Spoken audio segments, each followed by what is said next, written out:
Hi everyone, this is Zainab, a legal intern at Alexis and Company. I'm from UPA School of Law, Dehradun. So, in last video, I was discussing about Article 22, and I also discussed about Article 22 Clause 1 and all the history which was related to it. So, in this video, we will discuss about the other provisions which are 2 to 7. So in the first provision I told you कि उसके under first right is given to right to be informed of grounds of arrest कि एक इंसान को पता होना चाहिए कि इस ग्राउंड्स पे उसका अरेस्ट हो रहा है. एंड सेकेंड इज़ कि right to consult a legal practitioner.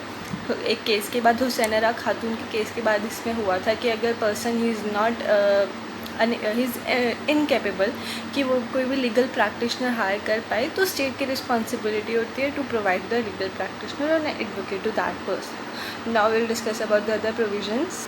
And जो ये लीगल प्रैक्टिशनर का है जो 22+1 में है, इसमें ये एक लीगल एसेंस है वो डिमांड कर सकता है. ये इसका जो एसेंस है वो आपको आर्टिकल 21 के अंडर भी मिल जाएगा.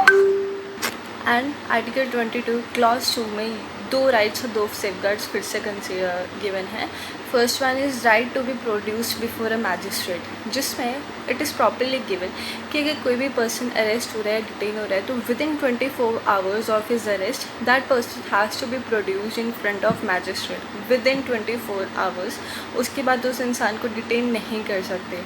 हाँ, इसके साथ साथ ये भी है that no detention beyond 24 hours. और अगर वो डिटेंशन बियॉन्ड 24 आवर्स हो रहा है तो it is not judicial custody, तो वो जुडिशियल कस्टडी के अंदर चला जाएगा, then not in police custody. So इसके अंदर प्रॉपरली गिवन है कि a person should be detain only for 24 hours and within that 24 hours he should be produce before a magistrate. Otherwise उसको छोड़ देना है, that person should be released. और by any chance वो अगर 24 hours exceed कर रहा है तो वो जुडिशियल कस्टडी में, आई टोल्ड यू, उसमें चल जाएगा. वो सिर्फ उसी में पॉसिबल है, otherwise it is not possible. तो ये जो फर्स्ट एंड सेकेंड वाले थे provisions the talk about the punitive measures. अब now will discuss about the preventive detention, जो कि अलग है फ्रॉम 4 to 7. तो इंडिया में जो ये प्रिवेंटिव डिटेंशन का जो था, it was introduced back in the British era only.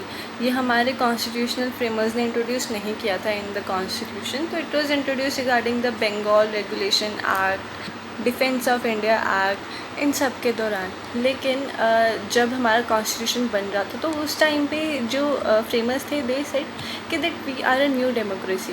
ठीक है, तो इसलिए हमें इसके अंडर प्रिवेंटिव डिटेंशन के लिए भी मेजर्स इनकॉर्पोरेट करने चाहिए.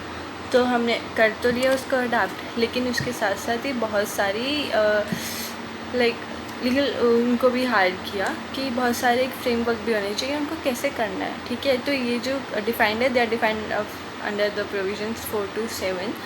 और इसके साथ साथ ही बहुत सारे लिस्ट एंड शेड्यूल्स में भी आ जाता है. सो और इनका वायलेशन फंडामेंटल राइट्स का वायलेशन माना जाएगा. तो प्रिवेंटिव डिटेंशन लॉज बनाने के लिए सेंटर और स्टेट को पावर दी गई है, जिसके अंडर स्टेट जो सेंटर है उसको 7th शेड्यूल की लिस्ट 1 में प्रॉपरली बताया गया है कि किस रिलेटेड है, that is defence, foreign affairs and then security of India. और इसके साथ साथ ही जो स्टेट है उसको उसके पास से जो 7th शेड्यूल है उसकी लिस्ट 3 में कॉन्करेंट पावर दी गई है ताकि वो सेंटर के साथ मिल के maintenance of public order, security of state और मेंटेनेंस ऑफ एसेंशियल सर्विसेज पे लॉज फार्मूलेट कर सकें. तो प्रिवेंटिव डिटेंशन के केसेस के लिए एडवाइजरी बोर्ड फार्मूलेट की गई थी. ठीक है, और जिसके अंदर सारे केसेस वो सुनते हैं. और उसके अंदर ये भी दे रखा है बोर्ड के अंदर कि no detention will be more than 3 months. ठीक है, लेकिन अगर कुछ ऐसे केसेस आते हैं कि एडवाइजरी बोर्ड है उनको लगता है कि 3 महीने से ज़्यादा ये हो सकता है कि एक्सीड कर जाए टाइम लिमिट. 3 महीने मतलब कोई भी डिटेन नहीं है तो उसको 3 महीने से ज़्यादा डिटेन नहीं कर सकते. और एडवाइजरी बोर्ड को लगता है कि टाइम लिमिट एक्सीड हो सकती है. तो अगर एडवाइजरी बोर्ड को लग रहा है कि 3 महीने से ज़्यादा हो सकता है और वो इस ओपिनियन में है तो वो मैक्सिमम टाइम है जो कैंडिडेट के डिटेंशन का वो देख सकते हैं कि जिस एक्ट के प्रिवेंटिव डिटेंशन एक्ट के अंडर आ रहा है तो वो टाइम लिमिट उससे भी एक्सीड नहीं करनी चाहिए. ठीक है, मतलब 3 महीने का टाइम है और लेकिन उससे ज़्यादा नहीं हो सकता. लेकिन अगर एडवाइजरी बोर्ड को लग रहा है, they are of the opinion कि हाँ 3 months से ज़्यादा का टाइम लग जाएगा, तो दे विल लुक इनटू कि इसके ऊपर कौन सा प्रिवेंटिव डिटेंशन एक्ट लग रहा है उसके बाद उसमें जो टाइम लिमिट प्रिस्क्राइब्ड है उससे ज़्यादा टाइम लिमिट के लिए वो उसे रिटेन नहीं कर सकते। और इसके साथ साथ ही 22 क्लॉज 7 में ये दिया गया है कि 3 महीने से ज़्यादा की डिटेंशन नहीं होनी चाहिए, हो रही है तो किस ग्राउंड्स पे, और जो एडवाइजरी बोर्ड है उसका ओपिनियन क्या है, और किस लॉज के अंडर, एक्ट के अंडर, प्रिवेंटिव डिटेंशन एक्ट के अंडर वो 3 महीने का टाइम लिमिट एक्सीड कर रहा है।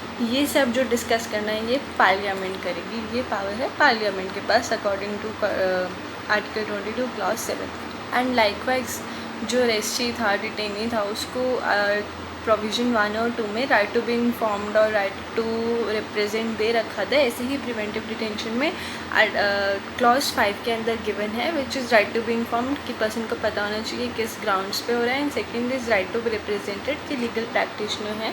एंड उसके साथ साथ ही जो क्लॉज 6 है इट टॉक्स अबाउट कि अगर कोई भी ऐसी इन्फॉर्मेशन जो डिटेनियों के देने से अगेंस्ट पब्लिक इंटरेस्ट है, पब्लिक का कोई भी इशू हो रहा है, कुछ भी हो रहा है, तो वो उसको नहीं देंगे। ये गिवन है आर्टिकल 22 क्लॉज 6 में।